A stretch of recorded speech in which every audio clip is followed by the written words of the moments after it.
بسم الله الرحمن الرحيم إن الحمد لله والصلاة والسلام على رسول الله وبعد أستعوذ بالله من الشيطان الرجيم بسم الله الرحمن الرحيم اقرأ باسم ربك الذي خلق فقال النبي صلى الله تعالى عليه وسلم اقرأوا القرآن فإنه يأتي يوم القيامة شفيعا لأصحابه أو كما قال النبي صلى الله تعالى عليه وسلم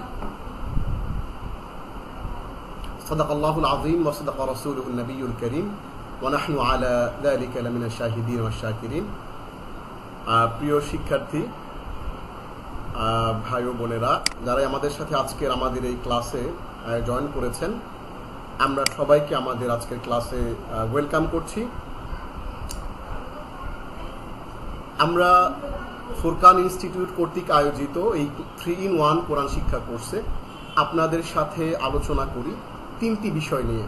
প্রথম বিষয়টি হচ্ছে read Al Quran with correct pronunciation, শুদ্ধ উচ্চারণে তাজবিদ সহ 100% কোরআন তিলাওয়াত, এবং দ্বিতীয় অংশে আমরা আপনাদের সাথে আলোচনা করি কোরআন বুঝা, আন্ডারস্ট্যান্ড কোরআন নিয়ে, কোরআনিক অ্যারাবিক গ্রামার নিয়ে আলোচনা করি, এবং তৃতীয় অংশে আমরা আপনাদের সাথে আলোচনা করি বেসিক কনসেপ্টস অফ ইসলাম, ইসলামের বেসিক কিছু কনসেপ্ট, যে বিষয়গুলো আমাদের না জানলেই নয়, মুসলিম হিসাবে যে বিষয়গুলো আমাদের জানা উচিত। এই তিনটি বিষয় আমরা আপনাদের সামনে উপস্থাপন করি প্রত্যেকটি ক্লাসে। তারই ধারাবাহিকতায় আজকে আমরা আপনাদের সাথে আলোচনা করব তিনটি বিষয়। সর্বপ্রথম আমরা আপনাদের সাথে আলোচনা করতে চাই তাজউইদের বিষয়টি, যেটি আমরা বরাবরই আলোচনা করে থাকি। আশা করছি আপনারা আমার প্রেজেন্টেশনটি দেখতে পাচ্ছেন। ইতিমধ্যে আমাদের সাথে অনেকেও জয়েন করেছেন। অবশ্যই আপনারা আমাদের লাইভটিকে শেয়ার করবেন এবং আরও যারা ক্লাসে জয়েন করতে আগ্রহী তাদের কাছে আমাদের এই ক্লাসের লিঙ্কটি দিয়ে দিবেন, যাতে করে তারাও অংশগ্রহণ করতে পারে, সাদাকায়ে জারিয়ার অংশ হয়। প্রিয় শিক্ষার্থী, বিসমিল্লাহির রহমানির রহিম, আলহামদুলিল্লাহ ওয়াসসালাতু ওয়াসসালামু আলা রাসূলিল্লাহ। ফেসবুকে লাইভ দেয়া আছে ওয়াবাদ, ফেসবুকেও আমাদের ক্লাসটি লাইভ হচ্ছে। আমরা আমাদের প্রথম যে মডিউলটি সেটি শুরু করছি ফুরকান ইনস্টিটিউট। এটি হচ্ছে একটি অনলাইন কোরআন একাডেমি ও রিসার্চ ল্যাব। আমরা আপনাদের জন্য গবেষণা করি, ভালো জিনিসগুলো আপনাদের জন্য আমরা উপস্থাপন করার চেষ্টা করি। আমাদের স্লোগান হচ্ছে কোরআনের ভুবনে আমরা, কোরআন যেদিকে যায় আমরা সেদিকে যাব, কোরআন আমাদেরকে যেভাবে চলতে বলে আমরা ঠিক সেভাবে চলব। 3-in-1 কোরআন শিক্ষা কোর্সের লেভেল 1-এ আজকে আমরা 13তম ক্লাসে সহজ তাজবিদ শিক্ষায় আমরা আজকে শিখব ইকফা। আমরা আজকে শিখব ও আমরা আজকে একটি সূরা আমরা আজকে মশক করব, সেটি হচ্ছে সূরা ফিল। আমরা আজকে সূরা ফিল মশক করব ইনশাআল্লাহ। আমরা প্রত্যেকটি ক্লাসের শুরুতে আপনাদেরকে একটি এই স্লাইডটি দেখিয়ে থাকি নিয়মিত। এই স্লাইডটিতে আমরা আসলে যে কথাটা আপনাদেরকে বলি প্রত্যেকটি ক্লাসে, সেটি হচ্ছে আপনি যদি বিশুদ্ধভাবে আলিফ থেকে ইয়া পর্যন্ত আপনি যদি না পারেন, মাখরাজগুলো না জানেন, তাহলে কিন্তু আপনি বিশুদ্ধ করে পড়তে পারবেন না, বিশুদ্ধ করে আপনি কোরআন তিলাওয়াত করতে পারবেন না। এই জন্যে আমরা সবসময় প্রত্যেকটা ক্লাসে এই স্লাইডটি নিয়ে আসি। অবশ্যই আপনি প্র্যাকটিস করার সময় আমাদের মাখরাজের যে স্লাইডটি আপনাদেরকে আমরা দিয়েছিলাম, আমাদের এখানে দেয়া আছে, সেই মাখরাজের স্লাইডটি দেখে দেখে কোথায় কোথায় উচ্চারিত হয়, জিহ্বার গোড়া কিনারা তার বরাবর উপরে তার সঙ্গে লাগাইয়া 2 নোক্তাওয়ালা সেই মাখরাজগুলো ফলো করে করে কিন্তু আপনারা আলিফ থেকে ইয়া পর্যন্ত এবং ইয়া থেকে আলিফ পর্যন্ত এগুলো কিন্তু আপনারা প্র্যাকটিস করবেন। তাহলেই আমরা যে তাজউইদের যে আইটেমগুলো ইখফা, ইজহার এগুলো আলোচনা করব সেগুলো আরও ক্লিয়ার হবে। আমার প্রিয় শিক্ষার্থী ভাই বোনেরা, আমরা আজকে ইকফা সম্পর্কে জানব। নুন সাকিন ও তানবিনের ইখফা। নুন সাকিন ও তানবিন এটিকে 4 প্রকারে পড়া যায়। প্রথমে হচ্ছে ইকলাব। ইকলাব মানে হচ্ছে পরিবর্তন করে পড়া। আমরা সেই পরিবর্তন করে পড়ার যেই ক্লাসটি সেটা আমরা করেছি। আমরা দেখেছি নুন সাকিন এবং তানবিনের পরে যদি বা আসে তাহলে নুন সাকিন বা তানবিনকে মিম দ্বারা পরিবর্তন করে পড়তে হয়, সেটি আমরা দেখেছি। এবং ইদগাম যদি নুন সাকিন বা তানবিনের পরে যদি আসে ইদগামের 6টি হরফ, তাহলে মিলিয়ে পড়তে হয়, কখনো গুন্না ছাড়া পড়তে হয়। ইদগামে বা গুন্না, কখনো গুন্না ছাড়া পড়তে হয়, ইদগামে বেলা গুন্না। সেগুলো কিন্তু আমরা আপনাদেরকে ক্লাসে শিখিয়েছি। গত ক্লাসে আমরা আপনাদেরকে আলোচনা করেছি ইজহার, স্পষ্ট করে পড়া। ইজহারের 6টি হরফ হামজা, হা, আইন, হা, গাইন, খা, এই 6টি হরফ যদি নুন সাকিন বা তানবিনের পরে আসে তাহলে স্পষ্ট করে পড়তে হয়, গুন্না ছাড়া। সেটি আমরা আপনাদেরকে কিন্তু দেখিয়েছি। এবার আমরা আজকে আপনাদেরকে যে জিনিসটি দেখাবো সেটি হচ্ছে সর্বশেষ আইটেম, ইখফা নিয়ে আপনাদেরকে আলোচনা করব আমরা। ইখফা মানে হচ্ছে গোপন করা, মানে হচ্ছে নাকের ভেতরে গোপন করে পড়া। আবারও বলছি, ইখফা শব্দের অর্থ হচ্ছে যে কেউ তাজবিদ সহ বিশুদ্ধ উচ্চারণে যদি কোরআন তিলাওয়াত করতে চায় তাহলে তাকে অবশ্যই ইখফা সম্পর্কে জানতে হবে। কারণ ইখফা কোরআনের প্রত্যেকটা পেজে 3 থেকে 4 বার করে ইখফা রয়েছে। এই জন্য আপনাকে ইখফাটা বুঝতে হবে। কারণ এই ইখফাটা যদি না বুঝেন তাহলে গুন্নাগুলো আপনার করার সুযোগ থাকবে না। ইখফা মানে হচ্ছে নাকের ভিতরে লুকিয়ে গুন্না করা। ইখফার হরফ 15টি। ইখফার হরফ কয়টি একটু বলেন সবাই? 15টি। কি কি? তা, সা, জিম, দাল, দাল, রা, সা, সিন, শিন, সাদ, দাদ, তা, যা, ফা, কফ, কাফ। আবার বলছি, তা, সা, জিম, দাল, দাল, সা, সিন, শিন, সাদ, দাদ, তা, যা, ফা, কফ, কাফ। আমি আবারও বলছি, তা, সা, জিম, দাল, দাল, জা, সিন, শিন, সাদ, দাদ, তা, যা, ফা, কফ, কাফ। আমরা একটা ছন্দে, একটা কবিতার মতো করে আমরা একটু এই বিষয়টা একটু দেখি। ছন্দে ছন্দে কবিতার মতো করে আমরা এই ইখফার হরফগুলো একটু দেখি। তা, সা, জিম, দাল, দাল, জা, সিন, শিন, সাদ, দাদ, তা, যা, ফা, কফ, কাফ। আমরা এইভাবে সবাই আমার সাথে একটু পড়েন। ইখফার হরফ মোট কয়টি? 15টি। কি কি? তা, সা, জিম, দাল, দাল, জা, সিন, শিন, সাদ, দাদ, তা, যা, ফা, কফ, কাফ। এই 15টি হরফ কি হয় সেই ইস্যুটা আমরা একটু দেখি। নুন সাকিন অথবা তানবিনের বাম পাশে ইখফার 15 হরফের যে কোনো একটি হরফ থাকলে তখন গুন্না করে পড়তে হয়। আমরা আপনাদেরকে বলেছি একটা কথা, সেটি হচ্ছে কি যে আমরা এখন যে আমরা ইকলাব পড়লাম, আমরা পড়লাম ইদগাম, আমরা পড়লাম ইজহার এবং এখন ইখফা পড়ছি, এই সবগুলো ইস্যু কিন্তু নুন সাকিন এবং তানবিনের ব্যাপার। অর্থাৎ নুন সাকিন এবং তানবিনের বাম পাশে সবসময় কিছু একটা হলে এটা হলে এটা হয়, এটা হলে এটা হয়। এই নুন সাকিন এবং তানবিনের ইস্যুটা অধিকাংশ মানুষ যারা তাজউইদে ভুল করে থাকেন তাদের কিন্তু আসল ভুলটা কিন্তু হয় এই নুন সাকিন এবং তানবিনের ব্যবহারের ক্ষেত্রে মূল ভুলটা হয়। এজন্যে আমরা খেয়াল রাখবো এই 6টি ব্যাপার, যেটি এই 4টি বিষয়। ইকলাব যেটা আমরা আপনাদেরকে এখানে বলেছি, এই যে ইকলাব, ইদগাম, ইজহার এবং ইখফা, এই 4টি বিষয় যেন কোনোভাবে আপনার ভুল না হয় এবং সেগুলো আমরা কোরআনের থেকে আপনাদেরকে সরাসরি দেখিয়ে দেবো ইনশাআল্লাহ। দেখুন তাহলে নুন সাকিন অথবা তানবিনের বাম পাশে ইখফার এই 15টা হরফের যে কোনো একটি হরফ যদি থাকে তখন গুন্না করে পড়তে হয়। কি করে পড়তে হয়? গুন্না করে পড়তে হয়। বাংলা উঁ, বাংলাদেশ, এই যে বাংলাদেশ যে বলি উঁ, এই সরি উঁ না, এই যে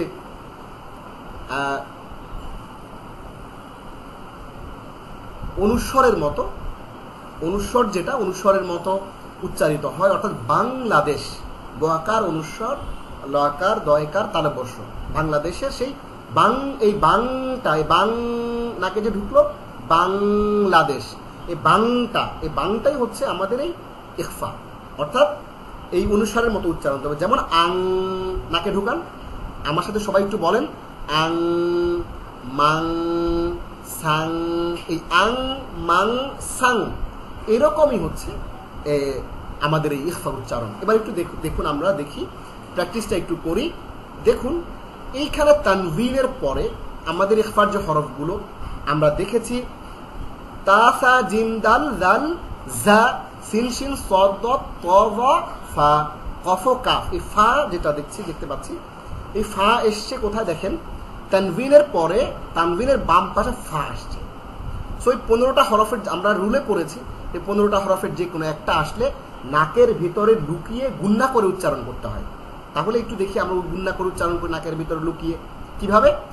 ইয়াতিমান, ওই যে অনুস্বার দেখালাম আপনাদেরকে, আং মাং সাং, ওরকম ইয়াতিমান নাকে ঢুকায় ফেলেন। ইয়াতিমান ফাআওয়া, ইয়াতিমান ফাআওয়া।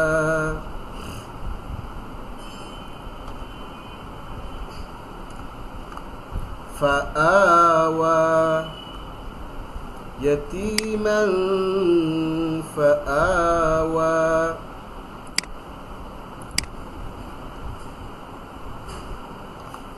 এই যে আমরা যেটা বললাম তানভিনের পরে ফা আসছে, তাহলে আমরা কি করতে হবে সবাই একটু আমার সাথে বলেন শব্দটা, ইয়াতিমান ফাআওয়া। আবার আমার সাথে একটু বলেন, ইয়াতিমান ফাআওয়া।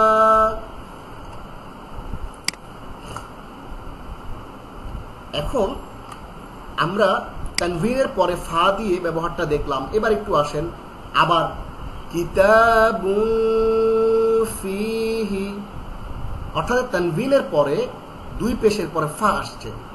তাহলে আমরা একটু দেখি, কিতাবুন ফিহি, তানভিনের পরে ফা আসলো। ঠিক তেমনি দেখুন লামের পরে লাম দুই জের লিন, এই তানভিনের পরে কি আসলো, কাফ আসলো। তাহলে কাফ কিসের হরফ দেখেন, তা সা জিম দাল জাল জা সিন শিন সদ দত ত ভ ফা কফ কাফ। তাহলে এখানে আসলে কাফ, এই যে কাফটা আসছে সর্বশেষ 15টা হরফের সর্বশেষটা কাফ। তাহলে আমাদের রুলটা কি, যে যদি তানভিনের পরে নুন সাকিন বা তানভিনের পরে এই 15টা হরফের যে কোনো একটা আসে তাহলে গুন্না করে নাকের ভিতরে লুকিয়ে পড়তে হয়। তাহলে আমরা একটু পড়ি, রাসূলিন কারীম, রাসূলিন কারীম। আমরা সবাই একটু পড়ি নাকের ভেতরে লুকিয়ে, রাসূলিন কারীম, এইভাবে। তাহলে আমরা আবার শুরু থেকে একটু পড়ি, ইয়াতি, আমার সাথে সবাই পড়েন, ইয়াতিমান ফাআওয়া কিতাবুন ফিহি রাসূলিন কারীম। আশা করছি আপনারা তানভিনের যে ব্যবহার, দুই জবর দুই জের দুই পেশের যে ব্যবহারটা, এটা আপনারা এখানে এই লাইনে ক্লিয়ার হয়েছেন। এখানে দুই জবর আছে, এখানে লাস্টে দুই জের আছে, এবং এখানে দুই পেশ আমরা দেখতে পাচ্ছি। তাহলে আমরা ক্লিয়ারলি জেনে গেলাম যে তানভিনের পরে যদি এই 15টি হরফের যে কোনো একটি আসে, যেটা আমরা এখানে ফা এবং কাফ দিয়ে দেখালাম, নাকের ভিতরে লুকিয়ে গুণা করতে হবে। এরপরে এবার আসুন আমরা একটু দেখি নুন সাকিনের এই কুনতুম, এই নুন সাকিনের পরে কাফ আসছে। কাফটা কি, এটি ইখফার হরফ। ইখফার হরফের 15টি হরফের একটি হচ্ছে কাফ, সর্বশেষটি। সুতরাং আমরা কি করব, নাকের ভিতরে লুকিয়ে গুণা করব। কুনতুম, আবার একটু আমার সাথে বলেন, কুনতুম। দেখুন মজার ঘটনা যেটা, সেটা হচ্ছে যে এখানে কিন্তু দুটো ইখফার হরফ আছে। সেটা কি দেখেন, নুনের পরে নুন সাকিনের পরে আসছে কাফ, কাফটা কিন্তু ইখফার হরফ। আবার এই নুন সাকিনের পরে কিন্তু আবার তা আসছে। একটু দেখে নেই আমরা যে তা, নুন সাকিনের আমাদের যে ইখফার হরফের প্রথমটি সেটি হচ্ছে এই তা। তাহলে আমরা এখানে দুটো ইখফা পেলাম, একটা হচ্ছে এই যে নুন সাকিনটা, এরপরে দ্বিতীয় নুন সাকিনটা, দুটোর মধ্যে আমরা গুণা করব। কুনতুম, আবার আমার সাথে একটু সবাই বলেন, কুনতুম, নাকের মধ্যে ওই যে আমরা ওই যে আমরা যে লিখি 2020 যদিও ইংরেজি লেখাটা ভুল, যাই হোক, ইং যে লেখে ওই ইংটা হচ্ছে এই ইংটা হচ্ছে ওইটা, ইন কুনতুম, আবার একটু বলছি, ইন কুনতুম, আবার বলছি, দেখবেন এটা আমার সাথে সবাই একটু বলেন, ইন কুনতুম। ওকে, এরপর আসুন তানবিন, তানবিনের পরে তা আসছে, জান, একটু দেখি আমরা এখানে একটু ছোট্ট ভুল হয়ে গেছে, জান্নাতিন,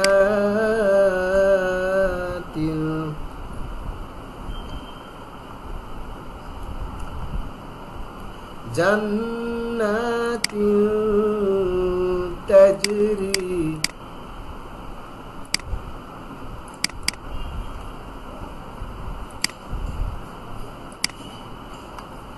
জান্নাতিন তাজরি। এই যে তাদু যে তিন, তানবিনের পরে তা আসছে, আর তাটা হচ্ছে আমরা জানি যে তাও সাও তাসা জিম দাল জাল জা, এই যে তাটা হচ্ছে আমাদের ইখফার হরফ। সো জান্নাতিন তাজরি, স্পষ্ট, আমরা নাকের মধ্যে লুকিয়ে গুণা করে পড়লাম। এরপরে নুন সাকিনের পরে সিন আসছে। সিন কিসের হরফ আপনাকে একটু মনে রাখতে হবে, যে প্রথম একটু কনফিউশনে পড়বেন যে কোনটা কিসের হরফ, মিলবে না। বাট যখন আপনি আমাদের স্লাইডগুলো দেখবেন, স্লাইডের মধ্যে কিন্তু প্রত্যেকটা উদাহরণ দেওয়া আছে, এবং সেটা প্র্যাকটিক্যালি কোরআনের আয়াতগুলো, এই যে শব্দগুলো প্রত্যেকটা কোরআনের শব্দ, সেগুলো মিলিয়ে পড়তে প্র্যাকটিস করতে কোরআনের মধ্যে আয়াতে আয়াতে খুঁজতে দেখবেন যে ইনশাআল্লাহ আপনাদের জন্য সহজ হয়ে যাবে। আল্লাহ আমাদের জন্য সবকিছুকে সহজ করুন, আমিন।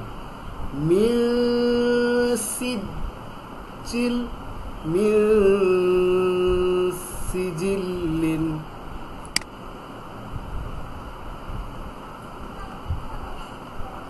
আমরা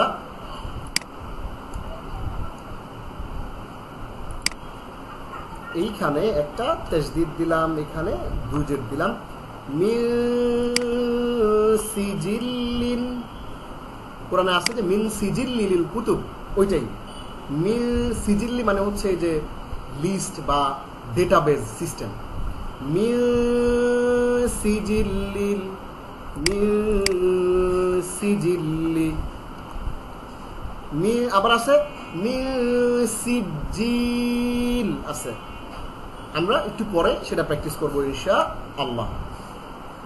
আমার প্রিয় শিক্ষার্থী ভাই ও বোনেরা, তাহলে আমরা আজকে যে জিনিসটি দেখলাম, আমরা একটু পরেই আমরা সূরা ফিলটা মশক করব। এই সূরা ফিল মশকের সময়ও আপনারা অনেকগুলো কায়দা দেখতে পাবেন, সেগুলো আমি আপনাদেরকে দেখাবো ইনশাআল্লাহ, প্র্যাকটিসগুলো করাবো।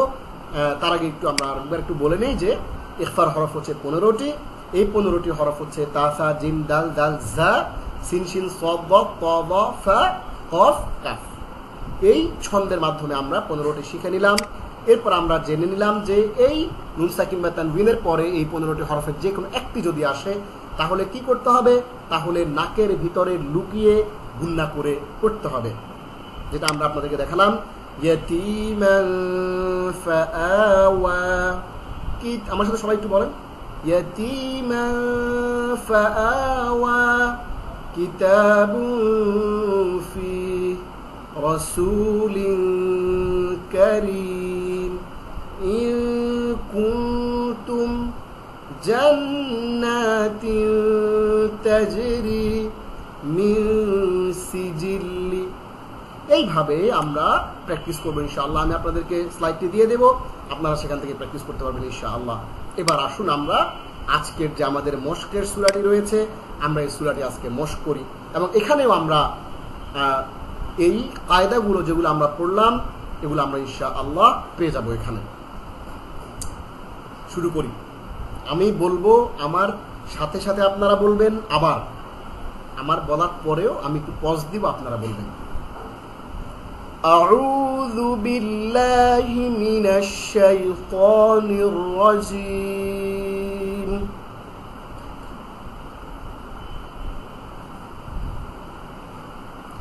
আউযু বিল্লাহি মিনাশ শাইতানির রাজীম। আবার আউযু। জাস্ট আপনারা খেয়াল করবেন যে আপনাদের উচ্চারণের সাথে আমার উচ্চারণের কোথায় পার্থক্য, ঠিক ওই জায়গাতে স্ট্রেস দিয়ে ওই জায়গাতে গুরুত্বের সাথে পড়তে হবে। ঠিক আছে, আউযু যাল, জিহ্বার আগা তার বরাবর উপরের দুই দাঁতের আগার সঙ্গে লাগাইয়া, যাল। হ্যাঁ, আউযু বিল্লাহি মিনাশ শাইতানির রাজিম।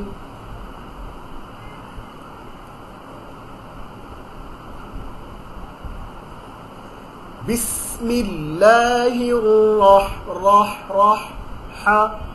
বিসমিল্লাহির রহমানির রহিম। আবার বিসমিল্লাহির রহমানির রহিম।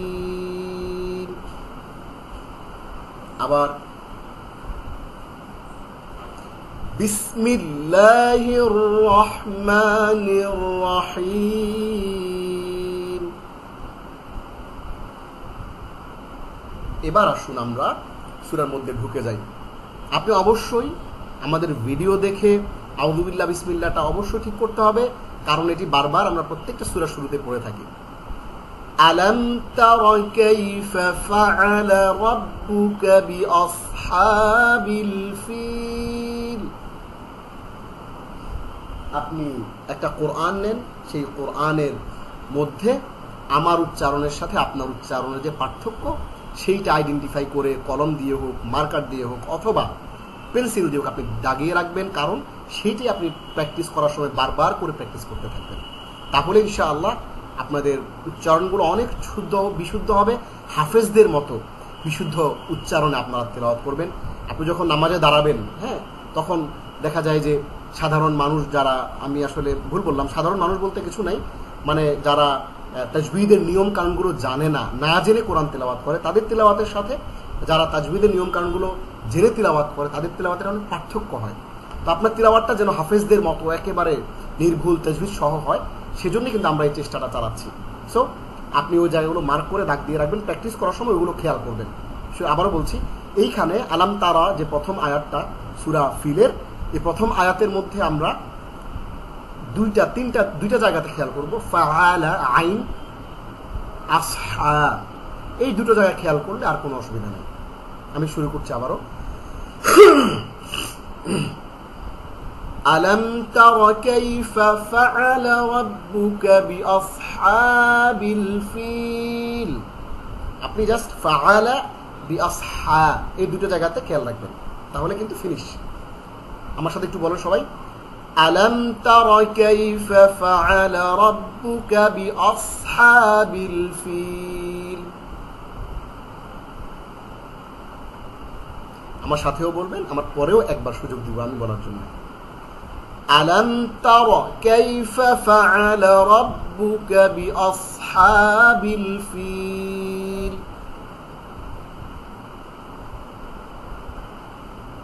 হ্যাঁ, এখানে একটা জিনিস আপনারা খেয়াল করবেন, সেটা হচ্ছে সদ। সদ, একটু আমার সাথে সবাই বলেন, সদ। সদ একটু মোটা করে, হ্যাঁ, একটু মোটা করে সদ।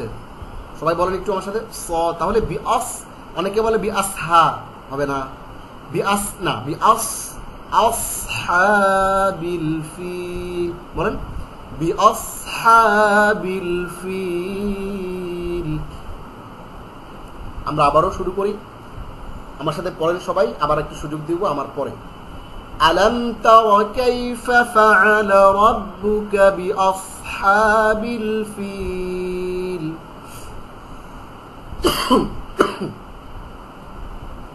একটু খেয়াল রাখবেন, অনেকে তারা বলে, আলাম তারা, তারা না, তার, র জবর র, মোটা করে তার। আলাম তারা, র র জবর র, রা, র জবর রা না কিন্তু, র মোটা করে। আলাম তারা, আলাম তারা কাইফা ফাআলা রাব্বুকা বিআসহাবিল ফিল।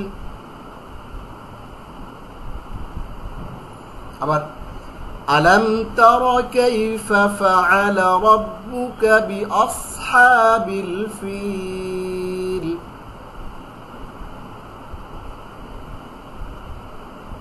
ওকে, এবার আমরা আশা করছি আপনারা ধরতে পেরেছেন। দ্বিতীয় আয়াতে চলে যাচ্ছি।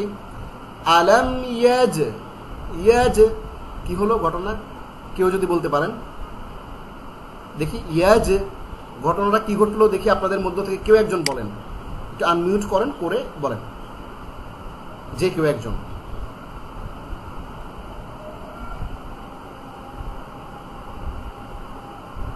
আচ্ছা, আপনারা কেউ বলছেন না। এখানে একটা ঘটনা ঘটেছে, সেটা হচ্ছে কি যে একটা আমরা ধাক্কা দিয়ে পড়লাম, একটা প্রতিধ্বনি ইকো হলো। ইয়াজ এটা কি কেউ বলতে পারবেন? এখানে যারা ক্লাসে আছেন, রফিকুল ইসলাম সাহেব বলতে পারবেন?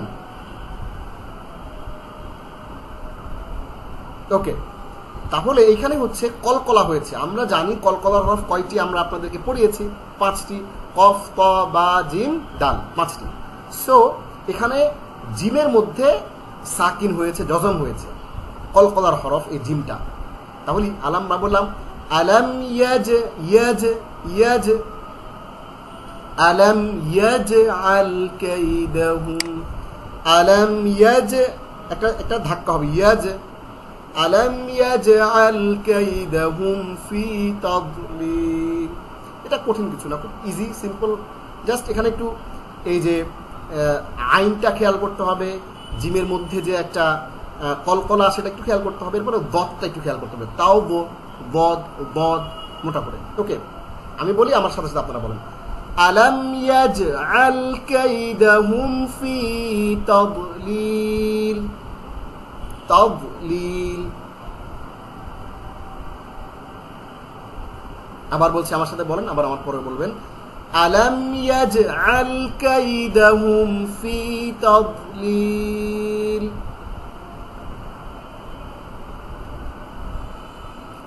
আলাম ইয়াজআল কাইদাহুম ফি তাদলিল। এরপরের আয়াতটা খুব সহজ, শুধু আইনটা খেয়াল করতে হবে, বাকিগুলো সহজ। وأرسل عليهم عين وأرسل عليهم طيرا أبابيل।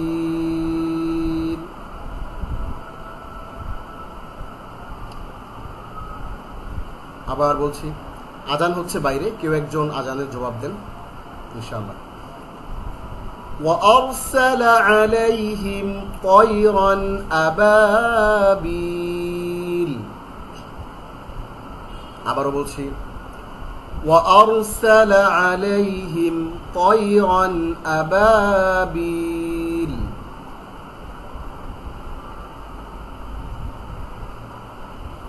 এইবার এখানে অনেকগুলো ঘটনা ঘটছে, একটু দেখি আমরা। এই যে তানভিনের পরে আমরা দেখতে পাচ্ছি মিম, মিমের মধ্যে তাসদিদ আসছে। হ্যাঁ, ইয়া মিম ওয়াও নুন, আমরা এখানে একটা ঘটনা দেখতে পাচ্ছি। এখানে আবার নুন সাকিনের পর একটা সিন আসছে, দুটো ঘটনা আছে এখানে। তাহলে ঘটনাগুলো একটু বলি খুলে। সেটা হচ্ছে তার, আমরা একটু আগে ইয়েটা করি, মশ করি, এরপরে বলবো। তারমিহিম বিহিজারাতিম মিন সিজ্জিল। এই সূরার মধ্যে সবচেয়ে এই আয়াতটার মধ্যে ফাংশন বেশি। আমরা একটু আবার বলি, যেমন এখানে মিমের মধ্যে একটা গুণনা করতে হবে, নুনের মধ্যে গুণনা করতে হবে, এরকম।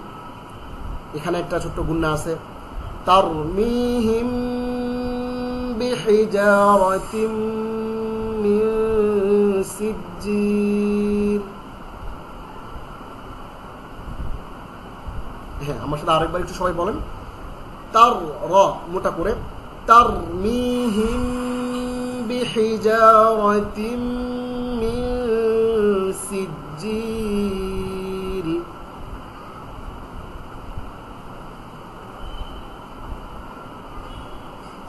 তারমিহিম বিহিজারাতিম মিন সিজ্জিল।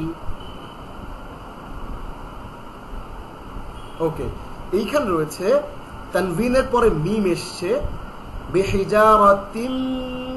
এখানে নুন সাকিন বা তানবিনের পরে যদি ইয়া র মিম লাম ওয়াও নুন, ইয়া মিম ওয়াও নুন এই চারটা আসে, তাহলে মিলিয়ে ইদগাম করে গুন্না সহ পড়তে হয়। তাহলে এখানে আমরা মিলিয়ে গুন্না সহ পড়লাম বিহিজারাতিন। আবার মিমের উপর যদি তাসদিদ হয়, নুন বা মিম সাকিনের, নুন সাকিন বা মিমের উপর যদি তাসদিদ হয়, তাহলে কিন্তু আমরা ওয়াজিব গুন্না করি। সেই হিসেবে এখানে ওয়াজিব গুন্না হবে। বাকি আমরা যখন মিলিয়ে পড়বো তখন ওয়াজিব গুন্নাটাও হয়ে যাবে, আবার এখানে ইদগামটাও হয়ে যাবে। এরপরে নুন সাকিনের পরে কিন্তু আমরা এখানে দেখতে পাচ্ছি, এখানে দেখুন একটা নুন সাকিন আছে, এই যে নুন সাকিনের পরে সিন আসছে, এটা ইকফার হরফ। আমরা একটু আগে যেটা পড়লাম যে ইকফার 15টি হরফের যে কোনো একটি আসলে গুণা করতে হয়। তারমিহিম বিহিজারাতিন মিন সিজ্জিল। আবার একটু সময় আমার সাথে বলেন, তারমিহিম বিহিজারাতিন মিন সিজ্জিল।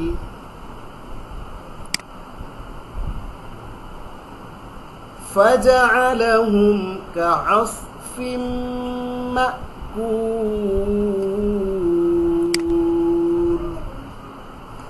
فجعلهم كعصف مأكول। আবার আমার সাথে একবার পড়েন, فجعلهم كعصف مأكول।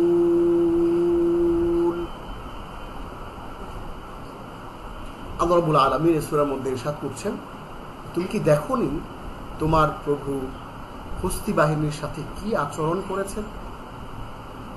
তিনি কি তাদের এই ষড়যন্ত্রকে ব্যর্থতায় পরিণত করেননি, ব্যর্থতায় পর্যবসিত করেননি? এবং তিনি তাদের উপর পাঠিয়েছেন ঝাঁকে ঝাঁকে পাখি। আমরা অনেকে আবাবিল পাখি মনে করি, আসলে আবাবিল বলতে কোনো পাখি নাই। আবাবিল এটি একটি আরবি শব্দ, এর অর্থ হচ্ছে ঝাঁকে ঝাঁকে। সেই পাখিগুলো ঝাঁকে ঝাঁকে পাখি সিজ্জিল থেকে তাদের উপর পাথরের বৃষ্টি বর্ষণ করছিল, ফলে আল্লাহ তাদেরকে ভক্ষিত ভুসির মতো, অর্থাৎ গরু যদি ভুসি চাবায় যেরকম চর্বিত ভুসি, ভক্ষণ করা ভুসির মতো আল্লাহ তাদেরকে বানিয়ে দিয়েছেন। অর্থাৎ তাদেরকে একেবারে পর্যদুস্ত করে দিয়েছেন, তাদেরকে একেবারে ধ্বংস করে দিয়েছেন। তাফসীরের কিতাবের মধ্যে আছে যে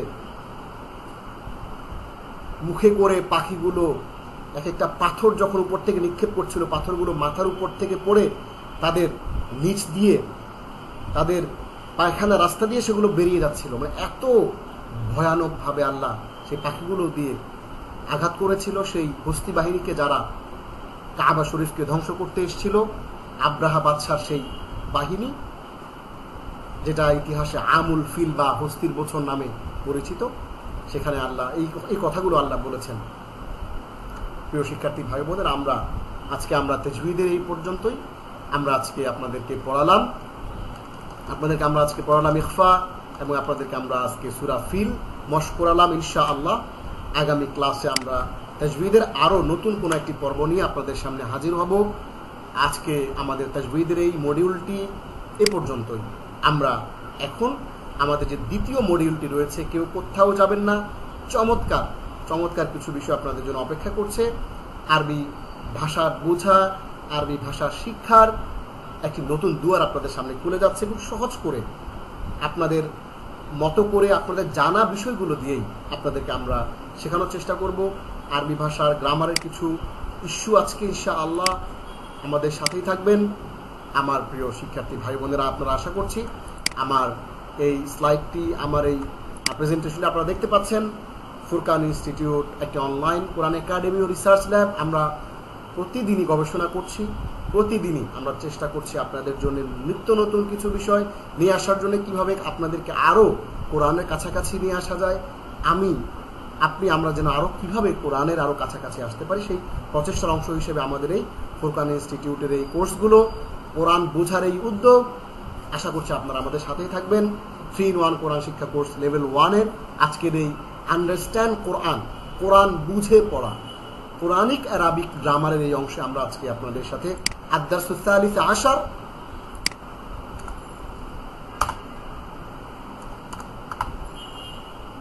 আদ-দারসুস সালিস আশার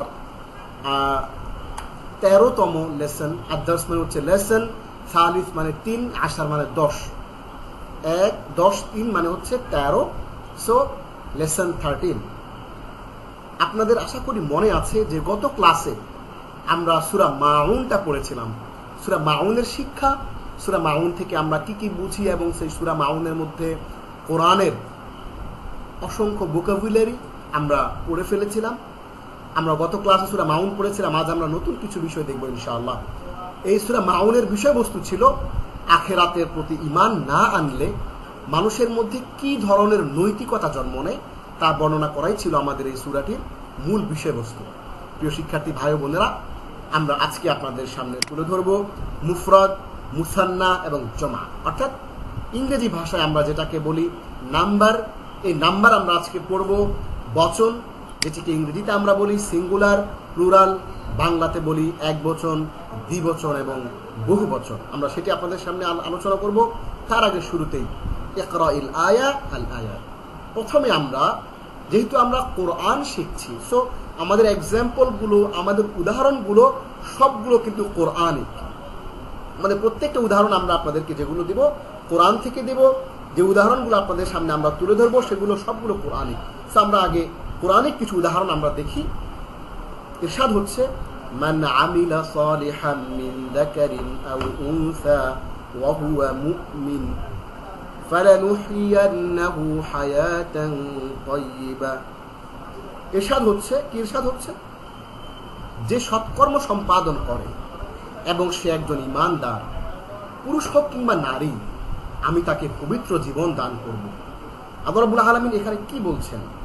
আল্লাহ রাব্বুল আলামিন এখানে বলছেন যে পুরুষ হোক বা নারী হোক, সে যেই হোক, সৎকর্ম সম্পাদন করলে আমি তাকে পবিত্র জীবন দান করব, ইহকাল এবং পরকালে তাকে আমি কল্যাণ দিব।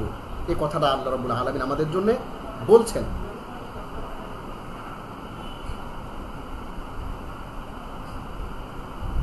সো এখানে আমরা একটি শব্দ দেখতে পাচ্ছি, ওয়াহুয়া মুমিনুন। ওয়াহুয়া মুমিনুন, মুমিনুন শব্দটা আমরা এখানে দেখতে পাচ্ছি। এরপর দেখুন দ্বিতীয়তে বা অংশে, আলিফ অংশে আমরা মুমিনুন শব্দটি দেখতে পেলাম, বা অংশে মুমিনাইনি। وأما الغلام فكان أبواه مؤمنين فخشينا أن يرهقهما طغيانا وكفرا। এইখানে আমরা যে জিনিসটি দেখতে পাচ্ছি সেটি কি? সেটি হচ্ছে মুমিনাইনি, বালকটির ব্যাপার। তার পিতামাতা ছিল ঈমানদার, আমি আশঙ্কা করলাম যে সে অবাধ্যতা ও কুফর দ্বারা তাদেরকে প্রভাবিত করবে। হযরতে লুকমান আলাইহিস সালাতু ওয়াস সালাম, তার ঘটনা আমরা জানি। এরকম কিছু স্পেশাল মানুষের কথা আল্লাহ কোরআনে উল্লেখ করেছেন। তার মধ্যে একজন ছিল এই যে হযরত মুসা আলাইহিস সালাতু ওয়াস সালাম, যার সাথে মোলাকাত হয়েছিল। বিশাল লম্বা ঘটনা, আমরা সেদিকে যাচ্ছি না। তিনি একটা বাচ্চাকে হত্যা করেছিলেন। সে একটা বাচ্চাকে হত্যা করেছিলেন, তিনি মেরে ফেলেছিলেন। তখন মুসা আলাইহিস সালাম প্রশ্ন করেছিলেন যে আপনি এই বাচ্চাটাকে মারলেন কেন? তখন তিনি বলেছিলেন যে তার পিতামাতা ঈমানদার, আমি আশঙ্কা করলাম যে এই বাচ্চাটা তার পিতামাতাকে কুফরের দিকে প্রভাবিত করবে, কুফরের দিকে নিয়ে যাবে, এই জন্য বাচ্চাটাকে হত্যা করলাম। এটা লম্বা ঘটনা।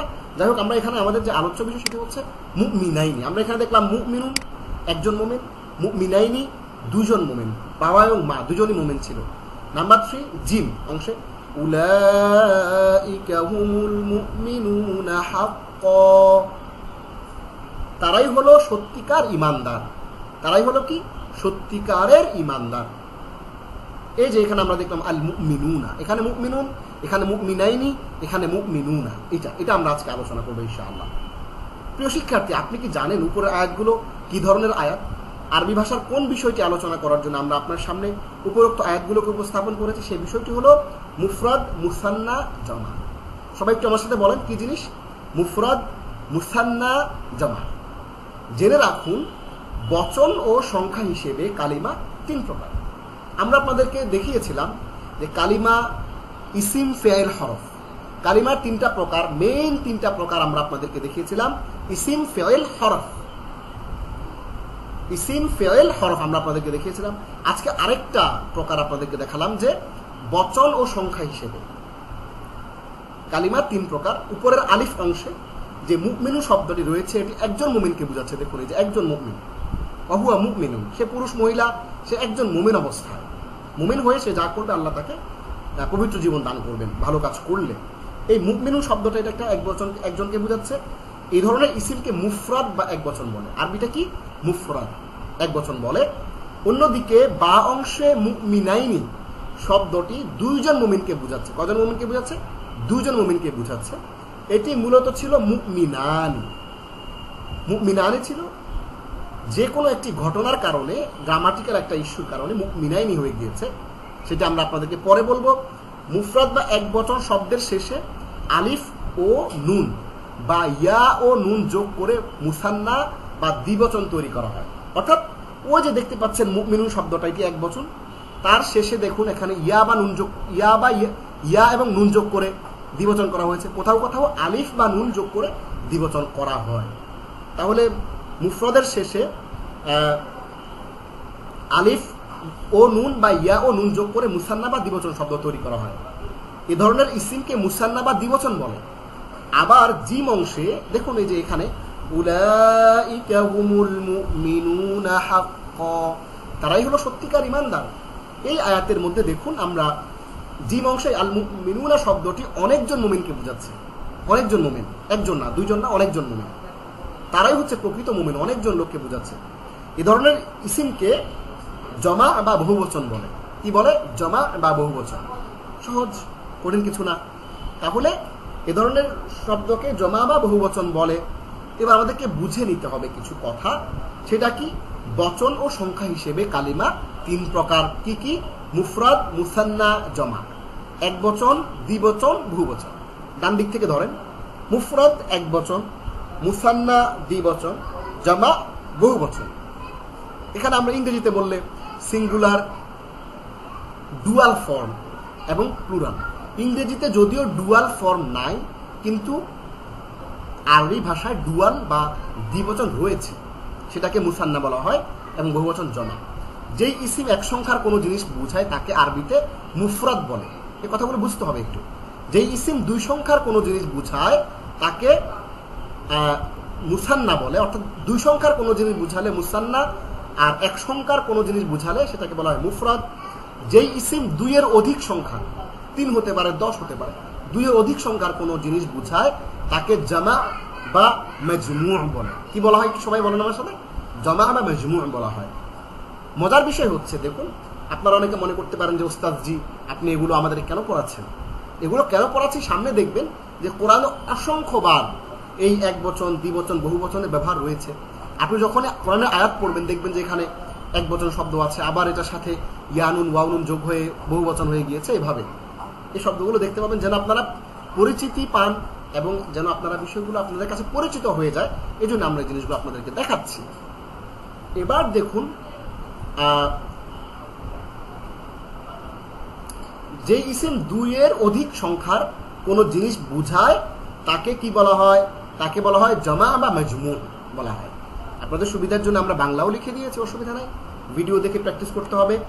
জমা, এবার একটু কিছু নিয়ম কানুন দেখুন কিভাবে এগুলো গঠিত হয় সেটা দেখাচ্ছি। জমায়ের নুন সবসময় মাফতুহ বা ফাতহা যুক্ত বা জবরযুক্ত হয়। দেখুন এই যে আল মুমিনুনা, জমায়ের যে নুনটা, জমার মধ্যে একটা নুন থাকবে। বহুবচন যে শব্দটা, এটা নুন থাকবে। এই নুনটা সবসময় কি হবে? জবরযুক্ত হবে। এই জবরযুক্ত মানে ফাতহা যুক্ত। ফাতহাকে বলা হয় জবর, আপনারা আগের ক্লাসে দেখেছেন। মা মাফতুহ, আরবি ভাষায় এটাকে বলা হয় মাফতুহ। অর্থাৎ যে শব্দটার মধ্যে জবর আছে বা ফাতহা আছে সেটাকে বলা হয় মাফতুহ। আমরা ভেঙে ভেঙে আপনাদের বোঝার জন্য সুন্দর করে বিভিন্নভাবে আমরা আপনাদের জন্য উল্লেখ করে দিয়েছি। তাহলে দেখুন, এই জমায়ের নুন সবসময় কি হয়? মাফতুহ বা ফাতহাযুক্ত বা জবরযুক্ত হয়। কি চমৎকার!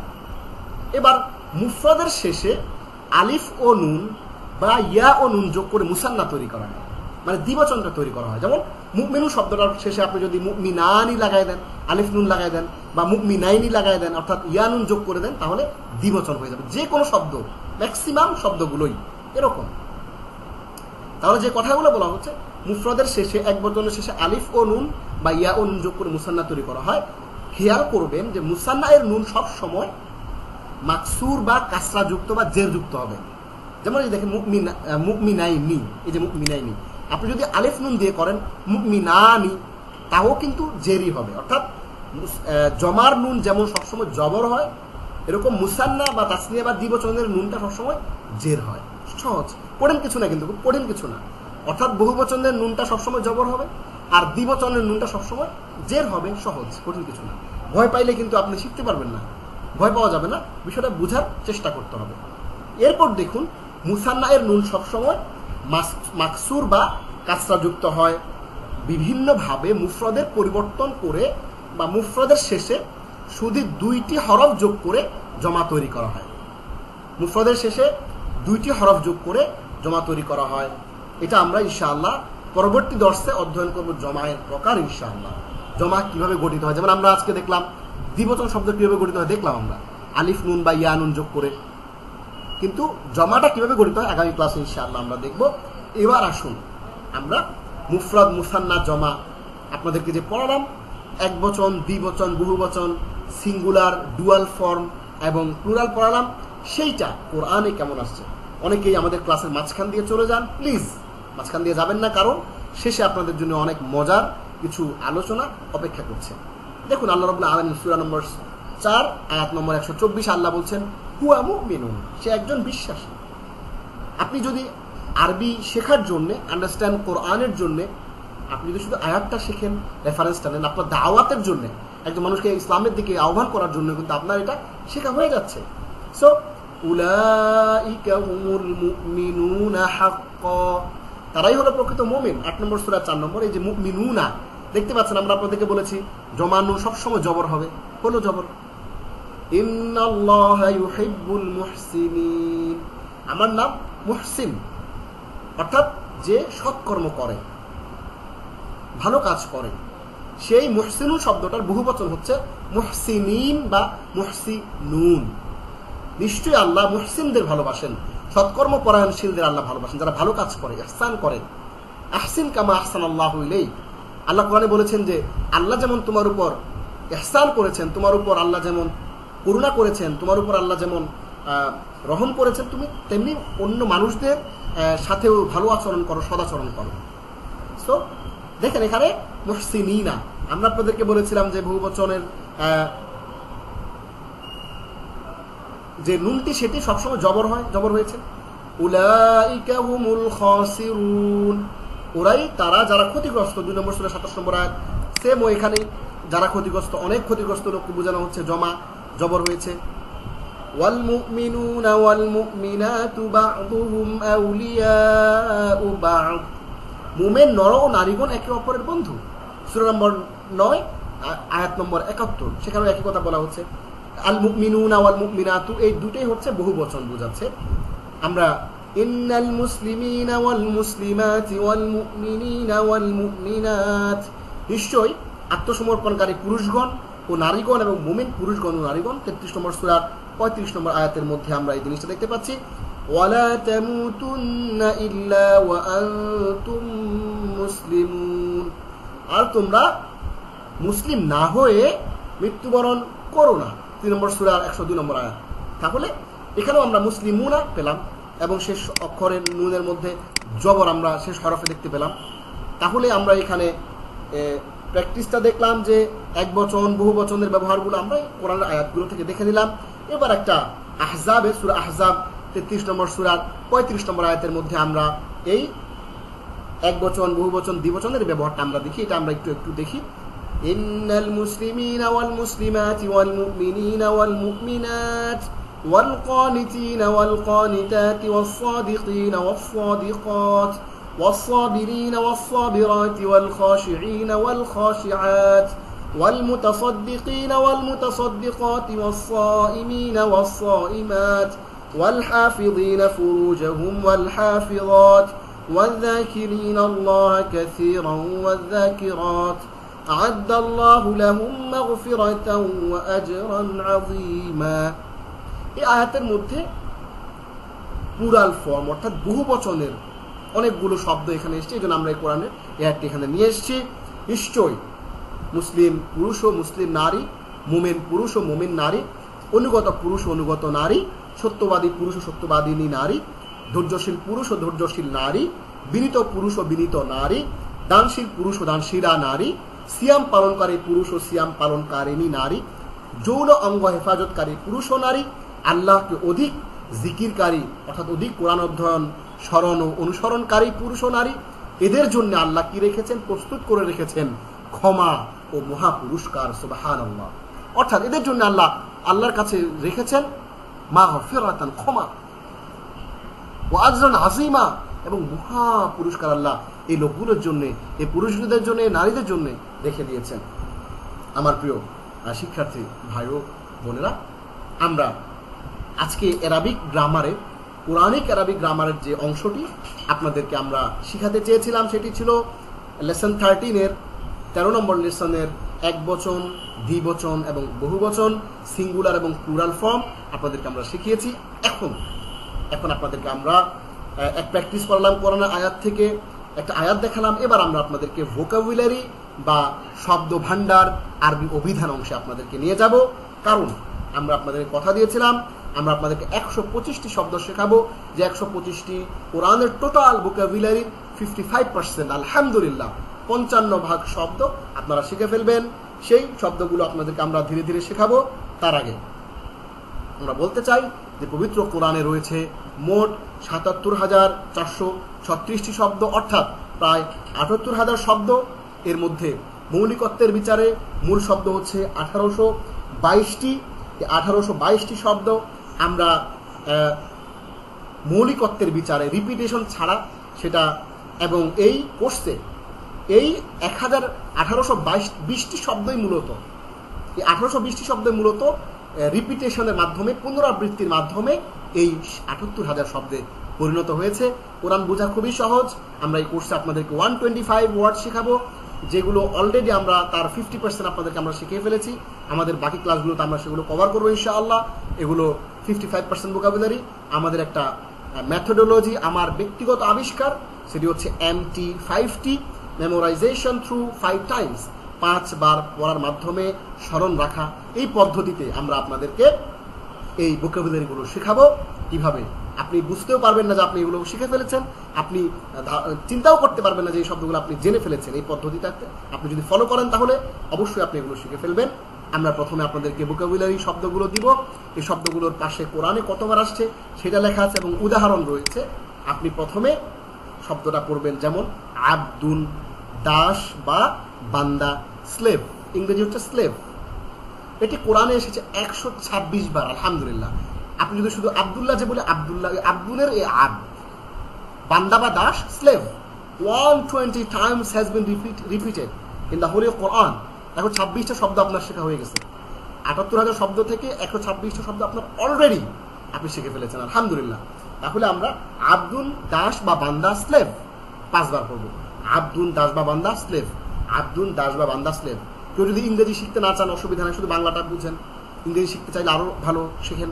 আব্দুন, দাস বা বান্দা, স্লেভ 5 বার করবেন, আপনি আপনার অজান্তে মুখস্থ হয়ে যায়। এরপরে কোরআনের যে আয়াতটা আছে, সূরা বাকারা 2 নম্বর সূরা 23 নম্বর আয়াত, দেখুন আল্লাহ বলছেন ওয়ানাজ্জালনা আলা আবদিনা, আমার বান্দার উপর আমি কিতাব নাজিল করেছি। দেখুন আমরা এমন এমন সহজ সহজ আয়াতগুলো আপনাদের সামনে তুলে ধরছি, যে আয়াতগুলো আপনি যদি পড়েন, বুঝেন, তাহলে কিন্তু আপনি কাউকে দাওয়াত দেওয়ার সময়, আপনি ইসলামের দাওয়াত পৌঁছানোর সময় কিন্তু এই আয়াতগুলো দিয়ে আপনি দাওয়াত দিতে পারবেন। আল্লাহ বলছেন যে আমি বান্দার উপর কোরআন নাজিল করেছি। তাহলে আব্দুল, এই আব্দুল শব্দ এখানে আসলো। আপনি এই আয়াতটাও 5 বার পড়বেন, আপনার অনায়াসেই শব্দটা সহ, উদাহরণটা সহ মুখস্থ হয়ে যাবে। এরপর শব্দ নাফসুন, এটি কোরআনে এসছে 293 বার, অর্থ হচ্ছে অন্তর বা নিজ, হার্ট। আল্লাহুম্মা ইন্নী যালামতু নাফসি, হে আল্লাহ, ইন্নী, নিশ্চয় আমি, যালামতু নাফসি, আমার নিজের উপর জুলুম করেছি। সূরা আন-নামলের 27 নম্বর সূরা 44 নম্বর আয়াত। এরপরে দেখুন আলামুন, আলিমুন, জ্ঞানী, ওয়াইজ, এটি এসছে কোরআনে 162 বার। আলিমুল গায়বি ওয়াশ শাহাদা, অদৃশ্য, দৃশ্য ও প্রকাশ্য সবকিছুর ব্যাপারে তিনি জ্ঞানী। আলিমুন মানে জানেন, তিনি জ্ঞাত। সূরা হাসরের 59 নম্বর আয়াত, 59 নম্বর সূরা 22 নম্বর আয়াত কিন্তু এটা আপনারা জেনে গেলেন। এরপর দেখুন আলামুন, সেম আপনারা জানেন আলেম, আলেম শব্দ আপনাদের জানা শব্দ দিয়ে কিন্তু আপনাদেরকে শেখাচ্ছি।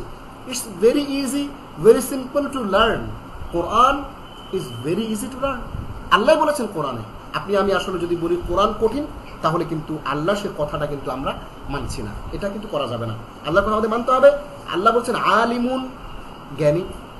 পরে আরেকটা সেম ওয়ার্ডটা জাস্ট আলামুন, জবর লাগাই দিলেন, আলামুন হয়ে যাচ্ছে। আলম আমরা বলি না, উল আলম, আলম আলম বিশ্ব জগৎ, মহাবিশ্ব, ম্যান্ডেইন। 73 কোরআনে আসছে, 73 বার আসছে ওয়ালাকিন্নাল্লাহা যু ফাদলিন আলাল আলামিন। কিন্তু দুনিয়াবাসীর উপর আল্লাহ দয়াশীল। সূরা নম্বর 2 ভার্স নম্বর 251, 251 নম্বর আয়াতে আল্লাহ বলছেন কিন্তু দুনিয়াবাসীর উপর আল্লাহ দয়াশীল। এরপর দেখুন কওমুন, ওই কওমি মাদ্রাসা বলি, কওম জাতি, নেশন, কওম বাংলাতে আমরা ইউজ করি এটা জাতি। 383 বার আসছে কোরআন, সুবহানাল্লাহ।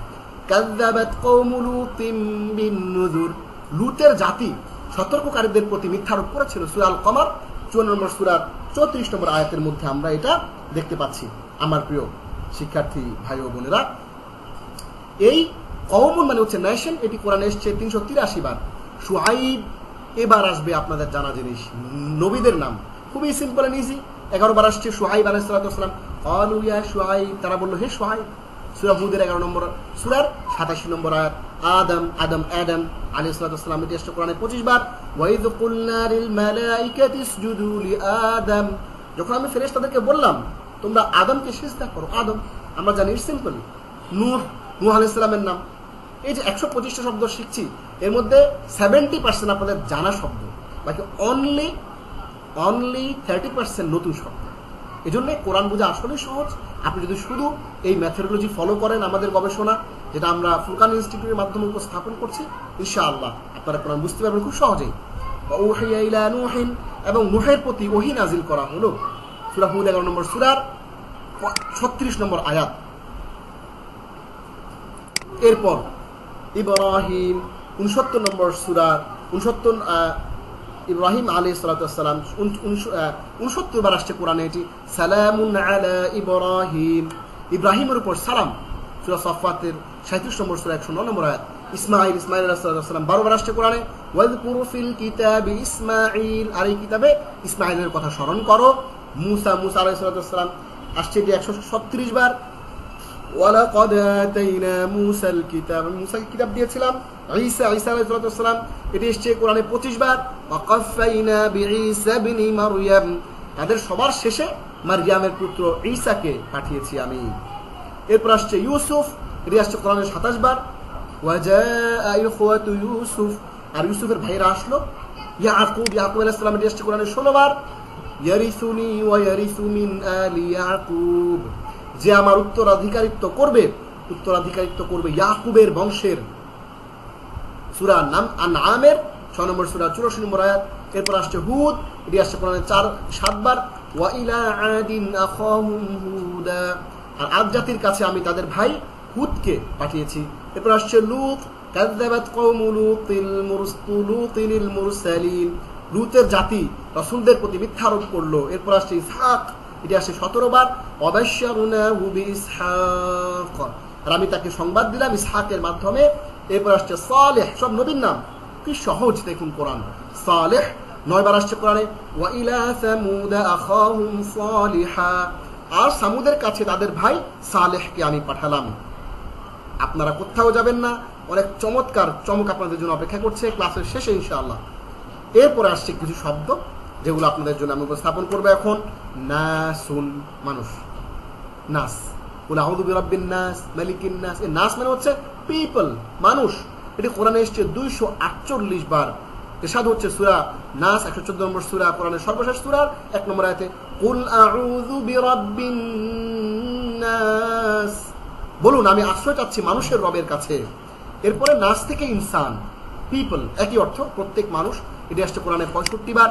ইন্নাল ইনসানা লাফি খুসর, নিশ্চয়ই প্রত্যেক মানুষ ক্ষতির মধ্যে রয়েছে। সাবিলুন পথ, ওয়ে, এটি 176 আসছে কোরআনে। উদউ ইলা সাবিল রাব্বিক, তোমার রবের পথের দিকে ডাকো। এরপর আসছে কাসীরুন, অনেক, এ লট অফ। ফাদ্দালনা আলা কাসীরিন মিন ইবাদিহিল মুমিনিন, 74 আসছে কোরআনে, অনেক মুমিন বান্দার উপর আমাদের শ্রেষ্ঠত্ব দান করেছেন। এরপরে আজকে আমরা আর এগুলো দেখব না, আমরা ইনশাআল্লাহ আগামী ক্লাসে বাকি অংশটা আপনাদেরকে পড়াবো। আশা করছি আপনারা আমাদের সাথেই থাকবেন। প্রিয় শিক্ষার্থী ভাই বোনেরা, আমরা আপনাদেরকে আজকে অ্যারাবিক গ্রামারের, কোরআনিক অ্যারাবিক গ্রামারের আরবি ভাষা, কোরআন থেকে কোরআন বুঝা, শুধু অনুবাদ পড়েই নয়, আপনি কোরআন থেকে কোরআনকে বুঝবেন। এই জন্যই কিন্তু আমাদের এই প্রচেষ্টা, এই জন্যই কিন্তু আমাদের এই যে আমরা চেষ্টা করছি সেটা। প্রিয় শিক্ষার্থী ভাই বোনেরা, আমরা আপনাদের কাছে একটু ভোকাবুলারি শেখালাম এবং আরবি ভাষার একটা গুরুত্বপূর্ণ গ্রামার, মুফরাদ, মুসান্না, জমা, সিঙ্গুলার, প্লুরাল শেখালাম। এবার আসুন আমরা আপনাদেরকে এবার নিয়ে যাচ্ছি আমাদের এই ফুরকান ইনস্টিটিউট কর্তৃক আয়োজিত আমাদের এই কোর্সের সর্বশেষ যে চমক, সেটি হচ্ছে বেসিক কনসেপ্টস অফ ইসলাম। ইসলামের বেসিক কনসেপ্ট, যেগুলো আপনার আমার খুবই জরুরি জানা। মুসলিম হিসেবে শুধু আপনি নামাজ পড়লেই শেষ হচ্ছে না, আমরা জ্ঞান অর্জন করতে হবে, ইসলামটাকে বুঝতে হবে। আল্লাহ রাব্বুল আলামিন কোরআনে বলেছেন, কুল হাযিহি সাবিলি আদউ ইলাল্লাহ আলা বাসীরাতিন আনা ওয়া মান ইত্তাবাআনি। হে আল্লাহর রাসূল, আপনি বলে দেন, হাযিহি সাবিলি, দিস ইজ মাই ওয়ে, এটা হচ্ছে আমার পথ, আমার রাস্তা। আদউ ইলাল্লাহ, আমি মানুষকে আল্লাহর পথে ডাকি, আমি মানুষকে আল্লাহর পথে ডাকি, আমি মানুষকে আল্লাহর দিকে ডাকি। আদউ ইলাল্লাহ, মানুষকে আমি আল্লাহর দিকে ডাকি। আলা বাসীরাতিন, বুঝে শুনে, মুখস্থ না, যে মুখস্থ মানুষকে আল্লাহর দিকে ডাকলাম না, জেনে বুঝে নিজে শিখতে হবে, জানতে হবে, বুঝতে হবে। আলা বাসীরাতিন, জেনে বুঝে শিখে মানুষকে আমি আল্লাহর দিকে ডাকি। আনা, আমি, ওয়া মান ইত্তাবাআনি, যে আমাকে অনুসরণ করে সেও। অর্থাৎ আমরা রাসূলের অনুসারী হিসেবে আমাকে এবং আপনাকে, আমাদেরকে কি করতে হবে? আমাদেরকে যে কাজটা করতে হবে সেটা হচ্ছে জেনে বুঝে ইসলামকে মানতে হবে, জেনে বুঝে ইসলামকে জানতে হবে, মানতে হবে এবং ইসলামকে আমাদের প্রচার করতে হবে। আসুন এবার আমরা ইসলামের যে মৌলিক শিক্ষা সেই অংশে আমরা চলে যাই। আমাদের সেই প্রেজেন্টেশনটি আমরা এই পর্যায়ে আপনাদের সামনে উন্মুক্ত করছি।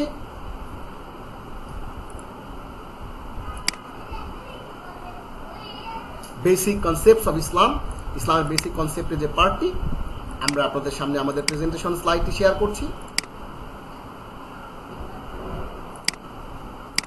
প্রিয় শিক্ষার্থী ভাই বোনেরা, আশা করছি আপনারা আমার স্লাইডটি দেখতে পাচ্ছেন। ফুরকান ইনস্টিটিউট এটি একটি অনলাইন কোরআন একাডেমি ও রিসার্চ ল্যাব। আমাদের স্লোগান হচ্ছে আমরা কোরআনের ভুবনে আমরা আজকের এই 13তম ক্লাস ইসলামের মৌলিক শিক্ষা অংশে আজ আমরা জানব ইসলামিক শিষ্টাচার,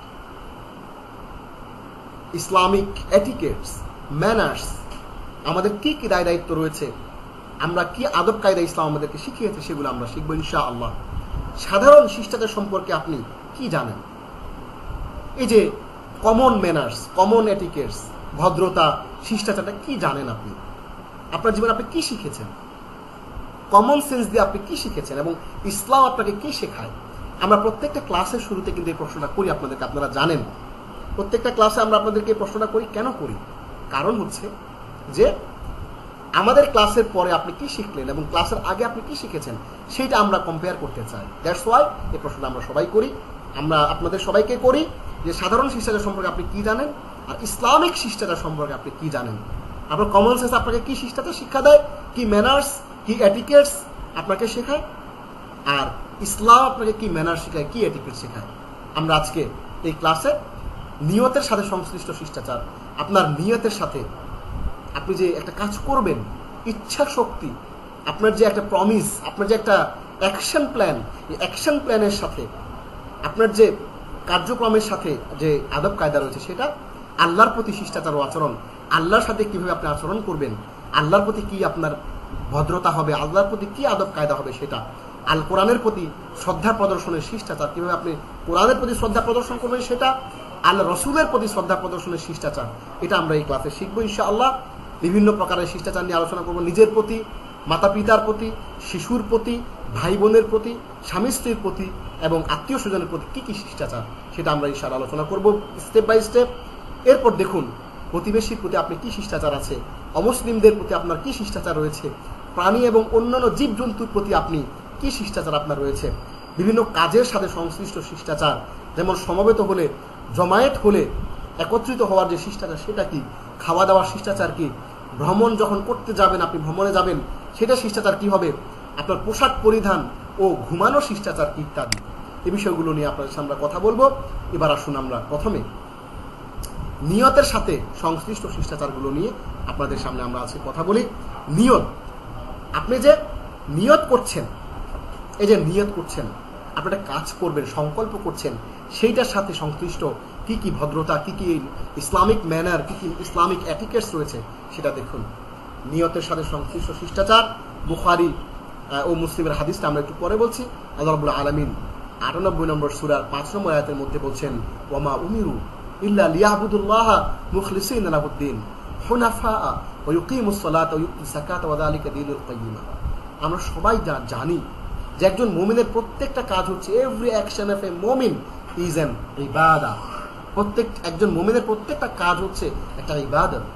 সেহেতু আমাদের কাজের শুরুতে যে আমরা নিয়তটা করব, প্রত্যেকটা কাজের শুরুতে যে আমার একটা ইন্টেনশন থাকবে, আমার একটা প্রমিস থাকবে আল্লাহর প্রতি, সেই ইস্যুটা কি সেটা আল্লাহ কোরআনে বলছেন ৯৮ নম্বর সূরা ৫ নম্বর আয়াতে, ওয়ামা উমিরু ইল্লা লিয়াবুদুল্লাহ মুখলিসিনা লাহুদ্দিন।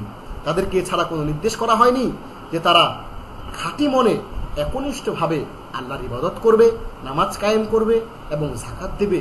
এটাই সঠিক ধর্ম, এটাই সঠিক ধর্ম এবং এটা হচ্ছে আমাদের ইসলাম। আল্লাহর প্রতি একনিষ্ঠ হয়ে আপনাকে সব কাজ করতে হবে। বুখারী ও মুসলিমের হাদিসের মধ্যে মুত্তাফাকুন আলাইহি সহিহ হাদিসে রাসূল সাল্লাল্লাহু আলাইহি ওয়াসাল্লাম বলছেন, ইন্নামাল আমালু বিন্নিয়াত, লম্বা হাদিস, যে প্রত্যেকটা কাজের যে ফলাফলটা নির্ভর করে নিয়তের উপর। আপনি কি নিয়ত করছেন সেটার উপর ফলাফল নির্ভর করবে আপনার কাজের। এরপর দেখুন বুখারী ও মুসলিমের মধ্যে রয়েছে, নিশ্চয় আল্লাহ তাআলা তোমাদের আকৃতি ও সম্পদের দিকে তাকান না। ইন্নাল্লাহা লা ইয়ানজুরু ইলা সুওয়ারিকুম ওয়া আমওয়ালিকুম। আল্লাহ তোমাদের চেহারা, কে সুন্দর কে কালো, সাদা কালো, আল্লাহ এটা দেখেন না। আল্লাহ তোমার সম্পত্তি দেখেন না যে তুমি কয়টা ফ্ল্যাটের মালিক, বরং তিনি দেখেন শুধুমাত্র তোমাদের অন্তর। আল্লাহ হৃদয়ের দিকে দেখেন, কার হৃদয় কতটা বিগলিত, আল্লাহর জন্য কতটা সাবমিশন, কতটা নিজেকে সে সঁপে দিচ্ছে আল্লাহর কাছে। আর দেখেন আল্লাহ তোমাদের কাজ। নিশ্চয় আল্লাহ তাআলা তোমাদের আকৃতি ও সম্পদের দিকে তাকান না, বরং তিনি দেখেন শুধুমাত্র তোমাদের অন্তর ও কাজ, তোমাদের ইন্টেনশন, নিয়ত দেখেন আল্লাহ। এরপর মুসলিম শরীফের আরেকটা হাদিসের মধ্যে রয়েছে, একজন মুমিন যখন কোনো ভালো কাজের সুদৃঢ় নিয়ত করলেই, সে কাজটি না করলেও আল্লাহ তাআলা তাকে শুধুমাত্র নেক নিয়তের কারণেই একটি ভালো কাজের সওয়াব দান করেন। সুবহানাল্লাহ। অর্থাৎ আপনি নিয়ত করলেন যে আমার একজন ভাই বিপদে পড়লো, আমার ভাইকে আমি হেল্প করব, আমার যে ভাই বিপদে পড়েছে তাকে আমি হেল্প করব, সেই ভাইয়ের বিপদ আমি এগিয়ে যাব। এই যে আপনি নিয়তটা করলেন, এই নিয়ত করার সাথে সাথে কাজটা না করলেও আল্লাহ আপনাকে সওয়াব দিয়ে দিবে। সুবহানাল্লাহ। নিয়তের কারণে, কারণ একজন মুমিনের যে একটা গুড উইশ, তার ভাইয়ের জন্য কল্যাণ কামনা, এটার একটা দাম আছে আল্লাহর কাছে। আপনি সে কাজটা করার সাথে সাথে আল্লাহ আবারও আপনাকে সওয়াব দিবেন। সুবহানাল্লাহ। এরপর দেখুন নিয়তের সাথে সংশ্লিষ্ট শিষ্টাচার এর মধ্যে কি রয়েছে, সেটা যে কোনো কাজ আল্লাহ তাআলার কাছে গ্রহণযোগ্য হওয়ার জন্য বিশুদ্ধ নিয়ত খুবই জরুরি, খুবই জরুরি। আপনার বিশুদ্ধ নিয়ত, আপনি যে কোনো কাজ করেন, খুবই ভালো কাজ। এটা হাদিস এই মুহূর্তে মনে পড়ছে, সেটি হচ্ছে হযরতে আবু হুরায়রা রাদিয়াল্লাহু তাআলা আনহুকে একজন তাবেঈ প্রশ্ন করলেন যে, হে রাসূলের সাহাবী, আপনি রাসূল সাল্লাল্লাহু আলাইহি ওয়াসাল্লামের কাছে শুনেছেন এমন একটা ব্যাপার, এমন একটা হাদিস আমাকে আপনি সরাসরি একটু বলে দেন, আমি একটু শুনতে চাই আপনার কাছ থেকে। আমি একটা হাদিস আপনার কাছ থেকে শুনতে চাই, রাসূলের কাছ থেকে সরাসরি শোনা একটা হাদিস আপনি আমাকে একটু বলে দেন। তখন হযরত আবু হুরায়রা রাদিয়াল্লাহু তাআলা আনহু তিনি বললেন যে আল্লাহ রাসূল আমাকে বলেছেন, বলে বেহুশ হয়ে গেলেন তিনি। আবারও তিনি হুঁশ ফিরে পেলেন, আবারও তিনি বললেন যে আল্লাহ রাসূল বলেছেন। হাদিস বলার আগে তিনি বেহুশ হয়ে গেলেন, আবারও বললেন যে আল্লাহ রাসূল সাল্লাল্লাহু আলাইহি ওয়াসাল্লাম বলেছেন, এটা বলে বেহুশ হয়ে গেলেন। মানে হাদিসটি এতটাই প্রচন্ড মেসেজ হাদিসের মধ্যে রয়েছে, প্রচন্ড একটা গুরুত্বপূর্ণ তথ্য রয়েছে, তিনি কল্পনা করেই অজ্ঞান হয়ে যাচ্ছিলেন হযরত আবু হুরায়রা রাদিয়াল্লাহু তাআলা আনহু। এরপর তিনি বললেন যে কিয়ামতের দিন একজন শহীদকে হাজির করা হবে, উতি ইয়াউমাল কিয়ামাতি বিশহীদিন। যে শহীদকে আল্লাহ বলবেন যে তুমি আল্লাহর রাস্তায় যে লড়াই করেছো, কি ছিল তোমার উদ্দেশ্য? বলে যে আল্লাহ, আমি তো তোমার সন্তুষ্টির জন্য আমি লড়াই করেছি। আল্লাহ বলবেন যে না, قد قاتلت লিইউকাল আন্নাকা জারিউন।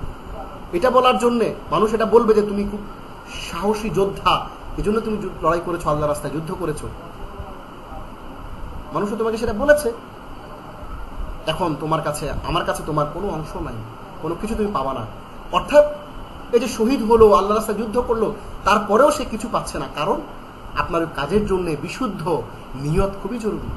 আপনি দোকান করেন, দোকানদারি করেন, আপনার যদি বিশুদ্ধ নিয়ত থাকে, আপনি ফার্মেসির মালিক, ফার্মেসি ব্যবসা করেন, যদি আপনার বিশুদ্ধ নিয়ত থাকে যে আল্লাহ আমাকে আদেশ করেছে আমার ফ্যামিলির ভরণ পোষণের জন্য, আল্লাহর আদেশ পালন করার জন্য, আমি ফ্যামিলির ভরণ পোষণের জন্য আমি এই সকাল থেকে সন্ধ্যা পর্যন্ত ব্যবসা করছি, সকাল থেকে সন্ধ্যা পর্যন্ত আমি চাকরি করছি, এই যে চিন্তাটা করলেন, এটা বিশুদ্ধ নিয়ত। এই জন্যে বিশুদ্ধ নিয়ত খুবই জরুরি। নিয়ত শুধুমাত্র মুখের কথাই নয়, বা এটা শুধুমাত্র মনে করার ব্যাপারও নয়, থট ইন দ্য মাইন্ড, চিন্তার বিষয়ও না যে আপনি শুধু মনে মনে করলেন, বরং নিয়ত হলো কোনো কাজের একমাত্র চালিকা শক্তি। নিয়তটা হচ্ছে চালিকা শক্তি। আপনার যদি কোনো নিয়তি না থাকে, আল্লাহ সন্তুষ্টির কোনো নিয়তি না থাকে, তাহলে আপনি ফলাফল জিরো। যা মানুষের চিন্তা ও ইচ্ছাকে বর্তমান বা ভবিষ্যতের কোনো ভালো কাজের ভালো ভবিষ্যতের কোনো কাজের ভালো বা মন্দ ফলাফলের দিকে চালিত করে। আপনার যে কোনো কাজ, এটা যদি ইসলামিক হয়, এটা যদি আল্লাহ সন্তুষ্টির জন্য হয়, তাহলে এটি আপনার ভালো একটা ফলাফল এনে দেবে। যদি আল্লাহর কাছে এটা বড় পুরস্কার পাবেন, আর যদি ভিন্নটা হয় তাহলে আপনি ভিন্নটি পাবেন। এরপর দেখুন, বিশুদ্ধ নিয়তের মাধ্যমে একটি বৈধ কাজ আল্লাহ তাআলার আনুগত্যে পরিণত হয়। সুবহানাল্লাহ। বিশুদ্ধ নিয়ত করলেন যে কোনো একটা বৈধ কাজ, বাজার করতে যাচ্ছেন, শুক্রবারে আপনি বাজার করবেন, জুমাবারে ফ্যামিলির জন্য বাজার করলেন, এই বাজার করতে যাচ্ছেন, এটা বৈধ কাজ। এখন যদি বিশুদ্ধ নিয়ত করেন যে আজকে একটু ভালো খাবো, ফ্যামিলিকে ভালো খাওয়াবো, এটা আল্লাহর আদেশ, তাদের খাবার দাবারের ব্যবস্থা করো আল্লাহর আদেশ। আল্লাহ বলেছেন তোমরা কুলু ওয়াশরাবু, তোমরা পানাহার করো, ওয়ালা তুসরিফু, পরিচ্ছন্ন, তোমরা অপচয় করো না, খাওয়া দাওয়া করো। এটাকে আপনি ইবাদত মনে করে যদি আপনি করেন বিশুদ্ধ নিয়তের সাথে, এটা আল্লাহ এটা আমলে পরিণত হবে, এবং এটার জন্য আল্লাহ আপনাকে রিওয়ার্ড দিবেন, পুরস্কার দিবেন।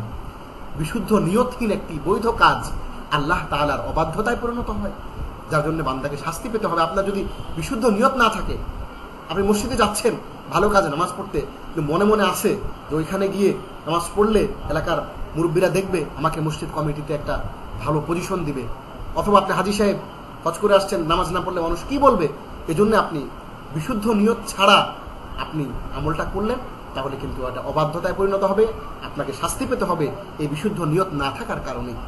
এরপর দেখুন, অবৈধ কোনো কাজ শুধুমাত্র বিশুদ্ধ নিয়তের মাধ্যমে একটি বৈধ কাজে পরিণত হওয়ার কোনো সুযোগ নেই, কোনো সুযোগ নেই।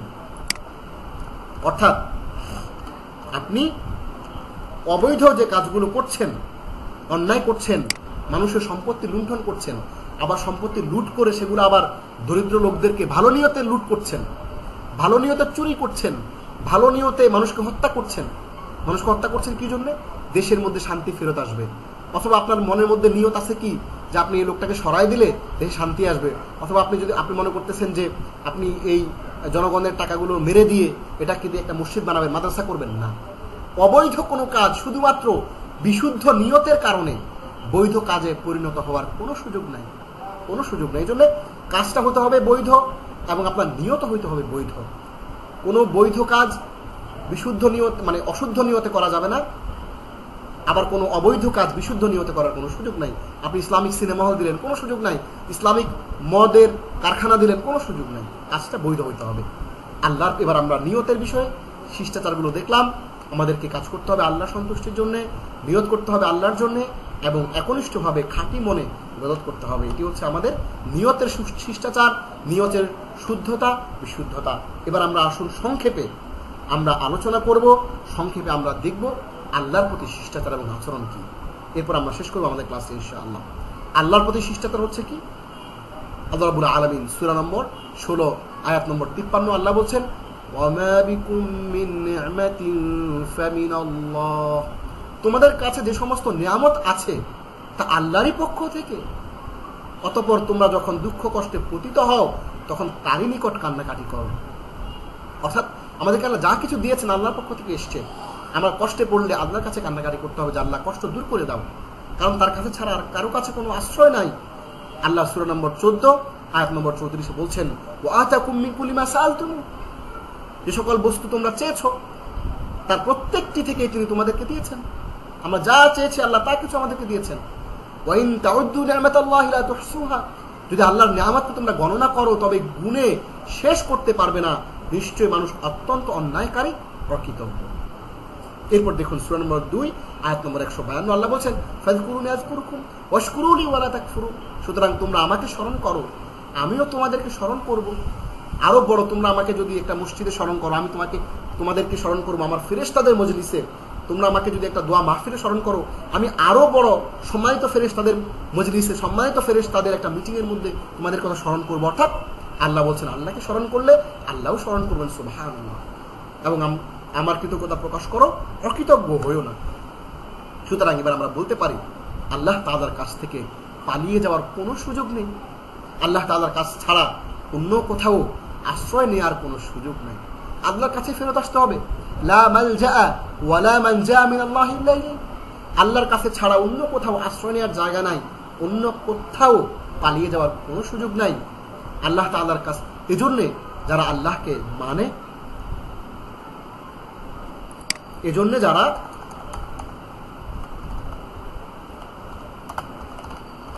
আল্লাহ তাআলাকে যারা মানে তারা আল্লাহর কাছে আশ্রয় চায় এবং তার কাছেই নিজেকে সঁপে দেয়।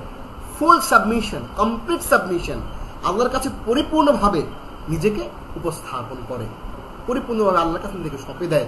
সে নিজের বিষয়গুলো আল্লাহর হাতে ছেড়ে দেয় এবং সব বিষয়ে আল্লাহর উপরে তাওয়াক্কুল করে। সূরা নম্বর 11 আয়াত নম্বর 56 আল্লাহ বলছেন ইন্নী তাওয়াক্কালতু আলাল্লাহি রাব্বি ওয়া রাব্বিকুম, আমি আল্লাহর উপর নিশ্চিত ভরসা করেছি যিনি আমার এবং তোমাদের পরওয়ারদিগার।